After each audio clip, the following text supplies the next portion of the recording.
Hey, it's Tim Stewart. I am Coach Papa. I got on an airplane the other day and I noticed a fella had his wedding ring on his thumb, and I said I couldn't help but notice you have your wedding ring on the wrong finger.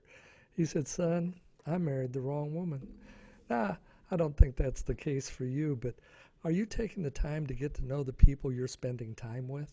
Are you taking the time to get to know your clients? How many times have we gotten involved with a new client or new vendor simply because they may have paid us a little money to provide them a service or a product, and the next thing you know, it takes us 12 years to get them out of our life.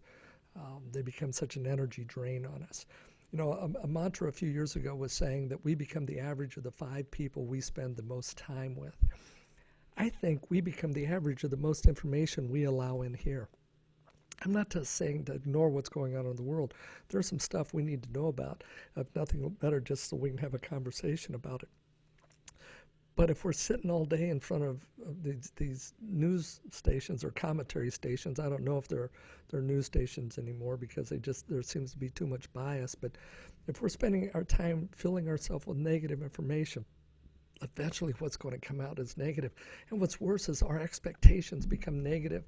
If we want good things to happen in our life, our expectations has to be for good things to happen in our life. We have to move forward. You know, I shot basketball 1,000 times. I would go out and I'd stand at that free throw line, and in my mind it was the state tournament.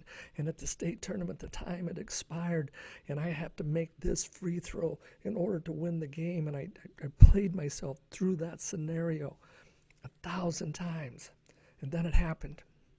It wasn't the state championship, but it was a post-championship game. It was on March the 4th, 1976. Oh, I remember the day. We had made it to the post-championship. The score was tied at halftime, and my wife came walking across the floor about that time. See, she was due to have a baby on March the 10th. And I playing basketball, and I'm like, "What are you doing over here?" And she said, "My water broke." For those of you who haven't had children, that means there is an impending baby on the way. Now, we were on a military post, and I went over and I called the hospital, which is 2 blocks away, and I said, "My wife's water has broke. What do we do?" They said, "Is she in any pain?" I said, "Are you in any pain?" She said, "No." And she said, "No, there's no pain, no contractions." She said, "Oh, you've got at least a couple hours before anything starts to happen. Just, go ahead and take your time getting in here." And I turned to her and they said I could finish the game. At the end of regulation, the score was tied. At the end of the first overtime, the score was tied.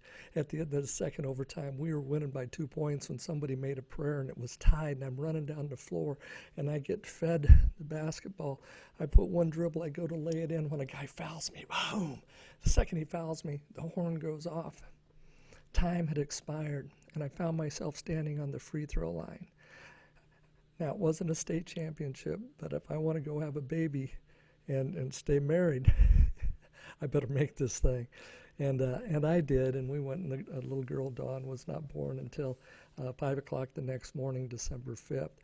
But my point is, I had practiced and prepared for that moment thousands of times, and I expected a positive outcome on that day. Are you expecting positive outcomes? Are you preparing yourself for what's right around the corner? Are you filling yourself with so much negative stuff and so much garbage? Are you surrounding yourself by people who are complaining and moaning and groaning? Break out.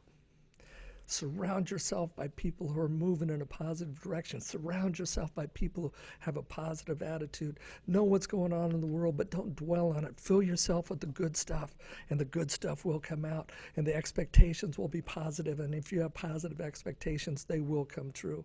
My name is Tim Stewart. I am Coach Papa, and I do approve this message. God bless. Travel safe. Make this your best day yet. Now get off the bench and get back in the game.